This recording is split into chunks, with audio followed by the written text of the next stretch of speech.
अस्सलाम वालेकुम नाज़रीन, इस्लामाबाद टाइम जे प्रोग्राम में आवां तव्हांजो मेज़बान मुदस्सिर हुसैन। नाज़रीन, इस्लामाबाद टाइम जे प्रोग्राम में मौजूदा सियासी सूरत हाल ते ॻाल्हि ॿोल कंदासीं ऐं इन सियासी सूरत हाल जो जेको सॼो सहरो जेको चइजे क्रेडिट जंहिंखे चइजे बकौल वज़ीर आज़म इमरान ख़ान जे, त हिन सॼी सूरत हाल खे ख़राबु करणु या बहितर करणु इन जो सॼो क्रेडिट पीपल्स पार्टी खे ॾिनो आहे इमरान ख़ान। ऐं इमरान ख़ान पंहिंजी तक़रीर में चयो आहे त सभिनी खे अपोज़िशन खे कठे करण में आसिफ अली ज़रदारी जो वॾो कमु आहे ऐं उनजो अहम किरदारु आहे।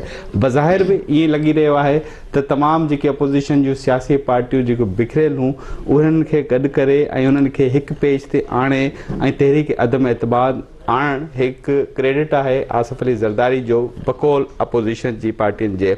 पर हिन सॼी सूरत हाल जा फ़ाइदा कहिड़ा थींदा, नुक़सानात कहिड़ा थींदा, छा इहा सॼी अदम एतबार जी तहरीक कामयाबु थींदी या नाकाम थींदी, ऐं पीपल्स पार्टी जो जेको मार्च हो जेको कराची खां इस्लामाबाद ताईं आयो ऐं इख़्तिताम पज़ीर बि थी वियो, इन सॼी सूरत हाल ते अॼु जे प्रोग्राम में ॻाल्हि ॿोल कंदासीं। शाहिदा रहमानी साहिबा असां सां गॾु मौजूदु आहिनि, मेंबर क़ौमी असम्बली आहिनि ऐं पीपल्स पार्टी जी सीनियर अॻुवाणनि, उन्हनि सां ॻाल्हि ॿोल बि कंदासीं ऐं अदम एतमाद जी कुझु कानूनी मामला जेके लेजिस्लेशन जा मामला आहिनि उन्हनि ते बि थोरी ॻाल्हि ॿोल कंदासीं। बहुत बहुत शुक्रिया शाहिदा साहिबा, आपने अपना कीमती वक्त दिया। थैंक यू सो मच कि आप आए और आपने बात करने का मौका दिया। थैंक यू शाहिदा साहिबा, सबसे पहले जो एक सवाल है कि कराची से निकले तमाम पाकिस्तान के बड़े शहरों से होके इस्लामाबाद आए, डी चौक आए, क्या यही प्लान था? आगे बैठने का प्लान नहीं था कोई मार्च का? जी बहुत शुक्रिया। देखिए, सबसे पहली बात तो ये कि बिल्कुल हमारा यही प्रोग्राम था, जो प्लान था उसी पे इम्प्लीमेंटेशन किया। चेयरमैन साहब ने जो फर्स्ट मीटिंग हमें ब्रीफिंग दी थी उसमें ये था कि हम हर शहर से जाएंगे, वहाँ के लोगों क्योंकि इस वक्त पाकिस्तान पीपल्स पार्टी ने और उनकी लीडरशिप ने जो इकदाम उठाया, बिलावल भुट्टो जरदारी साहब ने, गरीब आवाम के ऊपर जो महंगाई का सुनामी मुसल्लत किया गया और आवाम चाह रहे थे कि कोई मसीहा निकले, उनकी आवाज़ को ऐवानों तक पहुंचाए। और यही वजह थी कि कराची सब जब निकला तो आपने देखा कि हज़ारों की तादाद में ना सिर्फ गाड़ियाँ थी, एक आवाम का समंदर था मज़ार क़ाइद पे। वहाँ ठट्टा से होते हुए, सजावल से होते हुए बदीन पहुँचे। फर्स्ट रात हमने बदीन में क़याम किया और हर जगह हज़ारों की तादाद में मर्द, औरत, बच्चे सब निकले हुए थे और वो इस महंगाई के ख़िलाफ़ नारे लगा रहे थे और इमरान ख़ान की हुकूमत के ख़िलाफ़ नारे लगा रहे थे। और उसके बाद जो सेकंड डे हमने बदीन, मातली से होते हुए हैदराबाद और मोरो पहुँचे। सेकंड रात जो है हमने मोरो में गुजारी, वहाँ भी लाखों का समंदर था और ये बढ़ता गया। जहाँ जहाँ हमारा काफ़िला पहुँचा वहाँ से लोग शामिल होते गए और आपने ये देखा मोरो के बाद सखर, सखर के बाद रहीम यार खां, फिर मुल्तान, वज़ीराबाद से होते हुए हम लाहौर पहुँचे और लाहौर से साहिवाल, लाहौर, फिर वज़ीराबाद, दैन हम रवात पहुँचे। तो उसमें वो काफ़िला बढ़ता गया, जहाँ हज़ारों की तादाद थी वो लाखों में आई और इतना बड़ा बिलियन मार्च मैं समझती हूँ पाकिस्तान पीपल्स पार्टी ने निकाल के पुरअमन तरीके से अपना एहतजाज ऐवानों तक पहुँचाया, दिखाया कि आवाम की ताकत जो है, जो शहीद जुल्फ़िकार अली भुट्टो कहा करते थे और आज भी हमारा ये मंशूर का हिस्सा है कि ताकत का सरचश्मा आवाम। तो आपने देखा कि 40 किलोमीटर से ज़ायद रकबे पर हमारी गाड़ियाँ थीं, लोग थे, एक जम्मे गफ़ीर था और कितने पुरअमन मुनज़्ज़म अंदाज से आखिर में जो तकरीर हुई उसे सुना और आवाम अपने घरों को लौट गए, क्योंकि ये हमारा प्लान का हिस्सा था। और यही जमहूरियत का तकाजा है कि आप अवामी ताकत का मुजाहरा पुरअमन तरीके से करते हैं। ये अगर तकारीर ही करनी थी तो क्यों ना कराची में मज़ार क़ाइद पे तकारीर करके सारा एहतजाज ये डी चौक पे आके ख़त्म करने, क्योंकि को जो कहा जा रहा था कि शायद आप लोग धरने की सूरत इख्तियार करेंगे, शायद आप मौलाना साहब के जीनाइन के धरने की तरह बैठेंगे, लेकिन उस तरह की सूरत हाल नहीं थी। क्या सिर्फ स्ट्रेटजी थी कि इस दिन आना है, पहुँचना है, उधर तहरीक अदम एतमाद जमा होनी है और प्रेस कॉन्फ्रेंस होनी है और अपना एहतजाज रिकॉर्ड करा के सब ख़त्म करना है? देखिए, सबसे पहली बात तो ये कि आपने कहा कि तकरीर करना मकसद नहीं था, मकसद ये था कि हर लोग जो है पूरे पाकिस्तान को उनको ज्वाइन करना था, क्योंकि हर एक की आवाज़ से। बिलावल भुट्टो जरदारी साहब जब इस्लामाबाद पहुँचे तो गिलगित बिल्तिस्तान, आज़ाद जम्मू कश्मीर, KPK के भी लोग शामिल हुए और वो पूरा तमाम चारों सूबों और AG के और गिलगित बिल्तिस्तान का जो एक खूबसूरत मजमा जो कहते थे कि पीपल्स पार्टी ख़त्म हो गई, वो सब के सब चेयरमैन बिलावल भुट्टो जरदारी के क़यादत में यहाँ पहुँचे और हर एक की जो ख्वाहिश थी वहाँ पार्टी का जो मैसेज था वो भी दिया, और ना सिर्फ ये बल्कि उनके जज्बात की तर्जुमानी करते हुए। इस एहतजाज से हुकूमत तो गिराना मकसद नहीं था ना?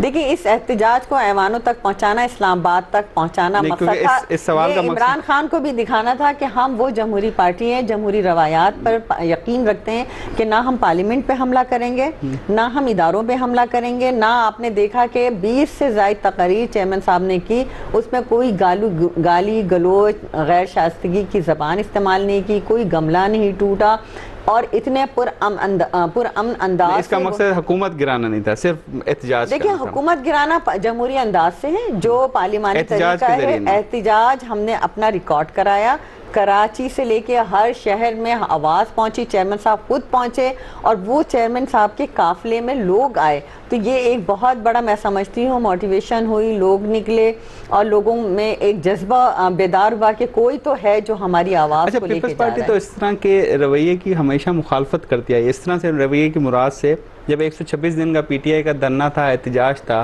तो खुर्शीद शाह साहब असम्बली में कहा करते थे, आप भी पार्लियामेंटेरियन उस वक्त मौजूद थी, कहती थे कि भाई ये तरीका सही नहीं है, आए पार्लियामेंट में बात करें। तो आपने पार्लियामेंट के बजाय बाहर रोडों पे आपने रास्ता, तो अपने आप मौक़िफ़ के नहीं, देखिए, आप उस बात को करें जहां धरने देकर आपने देखा कि यहाँ पर चाइना के जब सदर आ रहे थे उनका रोका गया, सीपैक जैसे मामलात को रोका गया। नहीं, आप मेरी बात को समझे कि उस वक्त उन सारी चीज़ों को रोका गया। आपने देखा कि हमारे इस काफिले में अगर एम्बुलेंस जा रही थी तो उनको रास्ते दिए जा रहे थे। आपने देखा कि अगर क्रिकेट टीम आई थी तो हमने उसका वेट किया कि वो निकल जाए, सिक्योरिटी, कोई काम रुके ना कि हमारे वजह से किसी नहीं होगी वो ऐसी कॉन्फ्रेंस जो 22 तारीख को बिल्कुल भी इफेक्ट नहीं होगी। देखिए, हमने पुरअमन तरीके से अपना एहतजाज रिकॉर्ड कराया और चले गए। हम धरना देकर नहीं बैठे, हमने किसी काम में खलल वाक़ नहीं हुआ, कोई ट्रैफिक नहीं रुकी, कोई कारोबार ज़िंदगी नहीं रुका। हम तो चाहते ही नहीं है, हम चाहते हैं कि हर चीज़, हर इदारे अपने अपने डोमेन में काम करें, कोई चीज़ ना रुके। गैर आइनी, गैर जमहूरी तरीके से हम कोई काम करना नहीं चाहते। अगर तहरीक अदम एतमाद पेश की तो जो शुरू से चेयरमैन साहब का मौक़िफ़ था उसकी तायीद आज पीडीएम ने भी की। और आप ये देखें कि जो वो लोग जो 1 साल पहले पीपल्स पार्टी को निकाल कर शौकात दे चुके थे, आज वो भी हमारे प्लेटफॉर्म पर खड़े हो। हमने तन तनहा अवामी मौक़िफ़ की हिमायत करते हुए अवाम के जो मुतालबात थे उन्हें पेश किया और उनको लेकर आए। तो ये कोई 12 या 20 पार्टियों का नहीं था, ये तनहा पीपल्स पार्टी का मजमा था। और ये हमें खुशी है कि जो हमारा मौक़िफ़ था उसकी हमेशा दीगर पार्टीज ने उस वक्त मुखालफत की, लेकिन बाद में तायीद की। इस मार्च के ज़रिए आप नहीं समझती कि पाकिस्तान को गैर मुस्तहकम किया जा सकता था? जो हुकूमत के वज़रा कहते हैं कि OIC कॉन्फ्रेंस हो रही है, इंटरनेशनल सिनेरियो बन रहा है, और उस वक्त इस तरह के एहतजाज, इस तरह के धरने, इस तरह के एतमाद की तहरीकें, तो आप ऐसे नहीं समझ रही? आपके इसकी थोड़ी वजाहत दे दीजिएगा कि आप पाकिस्तान को गैर मुस्तहकम करने जा रहे हैं इस सूरत हाल में। देखिए, हुकूमती वज़रा जो बात कर रहे हैं उन्हें अपना वो दौर याद करना चाहिए कि जो उन्होंने 4 महीने यहाँ धरना दिया, जिसके अंदर हमें सीपैक को नाकाबिले तलाफी नुकसान हुआ, हमारी फॉरेन पॉलिसीज़ को नुकसान हुआ, पार्लियामेंट पे जो हमले हुए, जो इदारों पे हमले हुए, जो 4 महीने तमाशा किया गया, वो पीपल्स पार्टी ना इस तरह का किया है और ना करने पर यकीन रखती है। ना तो हमने किसी किस्म का धरना दिया और ना ही हम चाहते हैं कि पाकिस्तान की साख को नुकसान पहुँचे। मौजूदा हुकूमत ने खुद पाकिस्तान को फ़ॉरेन पॉलिसी के, अपनी नाकिस फ़ॉरेन पॉलिसी की वजह से तनहा कर दिया। एक तरफ यूक्रेन और रशिया की जंग हो रही थी, आपने देखा उसमें वज़ीर ख़ारजा साहब जो है चंद लोगों का टोला लेके रैली निकाल रहे थे। क्या फ़ॉरेन मिनिस्टर की जिम्मेदारी नहीं थी कि इस वक्त वो अपना किरदार अदा करते? ये तो हुकूमत ने खुद नुकसान पहुंचा रही है, इनका काम ही नहीं है, इनके बस की बात नहीं है कि ये मुल्क को इस वक्त जो आलमी सतह पे तनहा कर दिया है। आपके अपने जो दोस्त थे वो आपसे अलग हो गए हैं, जो दूसरों को अपना बनाना चाहते थे वो तो क्या बनेंगे? आपने अपने दोस्त ममालिक को अलग कर दिया, तो ये तो खुद नुकसान पहुंचा रहे हैं। इन्होंने कौन सा शोबा छोड़ा?